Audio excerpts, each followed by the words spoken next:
Welcome to Salem Sundari channel. இன்னைக்கு நம்ம நெத்திலி கருவாடு தொக்கு வைக்க போகிறோம். அதுக்கு நான் ஒரு 100 கருவாடு வாங்கி அதை நல்லா சுடுதண்ணியில் போட்டு ஒரு அலசு அலசிட்டு அதுக்கப்புறம் பச்சை தண்ணியில் ஒரு 5 அலசு அலசி வச்சுருக்கேன். சுத்தம் பண்ணி வச்சுருக்கேன். இப்போ வாங்க அது எப்படி செய்யலான்னு போய் பார்க்கலாம். ஒரு வானல் அடுப்பில் வச்சு ஒரு 4 டேபிள் ஸ்பூன் நல்லெண்ணெய் விட்டுருக்கேன். ஒரு அரை டீஸ்பூன் கடுகு போட்டுக்கலாம். கடுகு பொரிஞ்சு வரட்டும். கடுகு நல்லா பொரிஞ்சிருச்சு. இப்போ ஒரு 2 பெரிய வெங்காயம் பொடியாக கட் பண்ணி போட்டுக்கோங்க. இப்போ வெங்காயத்தை நல்லா கலர் மாறட்டும், கோல்டன் ப்ரௌன் கலர் வரட்டும். அந்த அளவுக்கு வெங்காயத்தை நல்லா வதக்கி விடுங்க. வெங்காயம் நல்லா வதங்கிருச்சு. இதுக்கப்புறம் ஒரு 1/4 டீஸ்பூன் மஞ்சத்தூள் போட்டுக்கோங்க. மிளகாத்தூள் உங்கள் காரத்துக்கு ஏற்ற மாதிரி போட்டுக்கோங்க. நான் 1 டீஸ்பூன் போட்டுக்கிறேன்.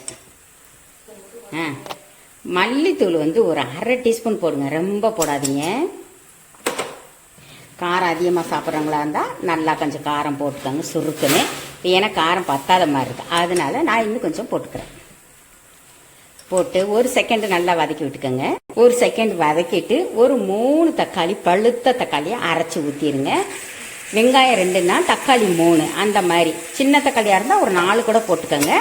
இதையும் நல்லா 1 செகண்ட் நல்லா வதக்குங்க. ஒரு அரை டீஸ்பூன் சீரகத்தூள் போட்டுக்கோங்க. போட்டு இது 1 செகண்ட் நல்லா வதக்கிடுங்க. நல்லா வதக்கியாச்சு. பாருங்கள், எண்ணெய் தெளிஞ்சு வந்துருச்சு. இப்போ சுத்தம் பண்ணி வச்சு அந்த நெத்திலி கருவாடு எடுத்து போட்டுடலாம்.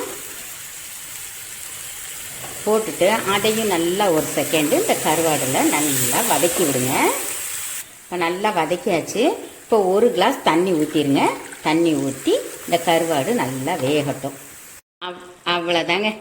நல்லா தண்ணியெல்லாம் வெத்தி கருவாடு வெந்து எண்ணெய் பிரிஞ்சு வந்துருச்சு. இப்போ ஒரு எண்ணெய் பிரிஞ்சு வந்துருச்சு இல்லைங்களா. இப்போ கடைசியாக கொத்தமல்லி தழை பொடியாக கட் பண்ணி போடுங்க.